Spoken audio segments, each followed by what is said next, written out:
Hello，大家好，歡迎收睇煲兒嘅思想空間。今集就講下啲靈性探索嘅話題啦。又好耐之前咧睇《破地獄》呢個電影咧，黃子華一句對白就令大家有一個好深刻嘅印象啦。就話唔係淨係死人先要超度㗎，其實咧生人都有好多地獄嘅。咁大家聽完呢句對白之後咧，都覺得好深刻啦，即係好認同啦。其實唔係淨係死人先至帶住咁多執着去離世嘅，其實生人咧都有好多地獄嘅，好多執着嘅，好多痛苦嘅咁樣樣。咁你就令我想起咗咧，過往成日有啲人問啲食煙嘅人噶嘛，包括我自己我都食煙嘅，不過呢排又冇食啦，即係成個月冇食咁滯啦。咁點解咧？就話成日喂啲唔食煙嘅人咧，好中意問啲人話：喂，食煙好好食嘅咩？咁鬼臭啊，又貴又對身體唔健康咁樣樣。咁我有我自己嘅回覆，我覺得都幾有趣，所以想同大家去分享，但係分享之前咧，我又要先戴個頭盔啦，即係我一路講落去就唔係話想講食煙係好嘅，食煙係點，我係唔贊成人哋去學食煙嘅 ，OK？咁因為我而家拍呢啲思想空間嘅片咧，我希望大家用一種比較開放少少嘅角度去聽啦，即係唔好話即係聽兩句唔係咁啱聽咧，就即刻去 ban 自己啦，即係放鬆少少先啦，即係唔一定要你認同我，但係你放鬆少少去聽咧，可能會覺得有趣啲咯。我就好中意問翻啲人，你知唔知食煙嗰個樂趣喺邊度？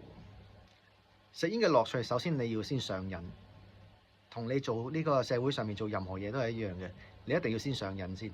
你唔上癮，你點知道食煙嘅好處啊？因為你本身都冇癮啊嘛。因為個 BB 啱啱出世嘅話，你俾咩佢食，佢都覺得好食㗎。係嘛？你明唔明啊？你俾啲我哋唔中意食嘅嘢，佢都可能會食喎，為咗填飽個肚。但係當佢一路成長嘅時候，食嗰啲哇呢啲甜嘢喎，呢啲好食喎，佢覺得好食喎，係我哋人類條脷 taste 落去，佢覺得整體都覺得好食嘅喎，我哋咪會慢慢上癮咯。咁你食煙，你食咗一段長嘅時間，你慢慢上咗癮啦。你食飽飯又會好想食煙嘅喎。有時你夜晚咧瞓唔着啊，諗嘢啊，屙屎啊，又中意咁樣揸住支煙喺度喎。唔知點解呢件事就好 match 嘅喎。有時我哋喺度沉思緊啲嘢，仆街啦！而家啲生意咁差，而家個社會咁動盪，哇！點啊？而家即係你明唔明啊？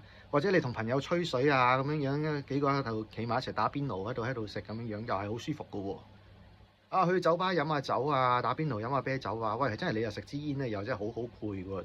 首先你要先上咗癮，其實想講咁多嘢就係咧，唔係淨係食煙嘅，其實咧我哋係任何嘢，我哋都係上癮。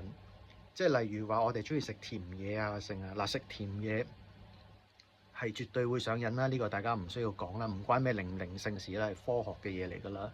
我哋嘅身體係會對甜嘢係一種喜好嘅，會上癮㗎嘛，係嘛？飲甜嘢，譬如話喺台灣，點解佢哋嗰個洗腎啊、換腎啊，係全世界排第一嘅？又因為可能佢哋嗰邊嘅醫生都有研究啊，就係因為佢哋好中意飲嗰啲珍珠奶茶啊，好中意食嗰啲肉鬆啊，好中意食呢啲甜嘅嘢啦，即係令到佢哋好容易會有腎病啊咁樣樣。台灣係 No.1 㗎嘛。咁我哋其實每一樣嘢包含咗乜嘢嘢啊？我哋人同人之間嘅關係啦，我哋認為我要對我阿爸應該點樣對我啦，因為佢係我阿爸。個阿爸又覺得個仔應該要點樣先為之係孝順啊？點樣先為之長進啊？點樣成啊？老公同老婆之間啊，拍拖啊，所有嘢其實我哋都係上癮嘅喎。我哋對一種關係上嘅上癮啊，嗰種要求即係幾多係怪獸家長啊？有幾多係覺得自己阿媽冇錢就唔應該生仔啊？即係你明唔明啊？即係嗱，呢度唔係啱同錯嘅問題，係我哋對某種嘢嘅上癮嘅問題。其實呢種係一種執着嚟嘅，即係同食煙係一模一樣。即係有好多嘢其實咧，如果你真係問我嘅話，你仲毒過食煙嘅。例如頭先食甜嘢咁樣樣啦，你睇下醫院有幾多人瞓喺度啊？有糖尿病啊，要腎病啊、洗腎啊嗰啲嘢，其實嗰啲嘢仲毒過死嘅人仲多過食煙啊！即係好多唔食煙嘅人都會食糖噶嘛，因為咁譬如話我哋碌手機咁樣樣，一係碌幾個鐘頭以上嘅咁樣樣，冇方向地咁樣碌嘅，係咪先連續狂碌嘅？咁嗰啲毒唔毒啊？嗰啲都係好毒噶喎，其實都係一種上癮嚟噶喎。其實我哋嘅執着咧，有時我就會即係轉一轉嗰個話題，轉一轉嗰個用詞咧，你換咗做上癮咧，咁其實就已經係好合理嘅，即係有另一種聽法咯。其實同樣嘅道理，但係唔同嘅嘢講法。即係例如話，我哋對我哋嘅人生有好多嘢我哋得到咗，可能本身我有啲朋友本身好窮嘅，突然間揾到錢嘅，佢揾到錢嘅時候，佢就唔記得咗自己以前好窮㗎喎。佢只不過係好怕，因為而家個經濟環境啊，所有嘢好唔同啦咁樣，佢就開始好怕啦，成日打電話大家傾啊，有時傾到真係好似好驚咁樣啦，好恐慌啦，因為佢驚失去咗佢而家擁有嘅嘢啊嘛。咁其實佢咪對佢而家擁有嘅嘢有一種上癮咯，一種 attachment 啊，佢黏附咗喎。咁我哋成日講啊，人生啊無常啊，我哋要接受無常啊。其實無常係乜嘢咧？無常就係不斷變啊嘛。而不斷變，其實本身都唔使咩學佛啊，唔使咩靈性探索啊。你其實一個正常嘅人啊，你 observe 你每日喺度觀察你嘅人生，你睇個天嘅轉變啊，天氣嘅轉變啊，你嘅際遇啊，你身邊嘅人嘅際遇啊，佢好有錢嘅，好健康，好靚女嘅，突然間生癌啊，即係你其實本身已經睇到嗰個無常係本身就係一個常嚟嘅，個常態本身就係會不斷轉變，但係咧我哋人咧就會有一種 attachment，有一種上癮咧，就我中意嘅嘢我就會 hold 住，我唔接受喺度改變啊嘛。咁變咗一樣嘢就好得意，就係我哋其實係同個大環境喺度對抗，我哋同大自然喺度對抗緊。本身條河喺度不斷喺度流嗰啲水，但係每一秒你睇到嗰啲水嗰條河，其實本身嗰啲水同嗰條河都唔一樣嘅，唔會有同一個畫面係同一條河喺度發生緊嘅，啲水係咁不斷流，係咁不斷流。咁所以我哋就係話，我哋要睇到嗰個事情嘅真相咧，就係唔可以俾我哋本身自己個五感，我哋個頭腦迷惑咗我哋自己。其實就係咁簡單嘅一件事。所以我哋成日都話見山不是山。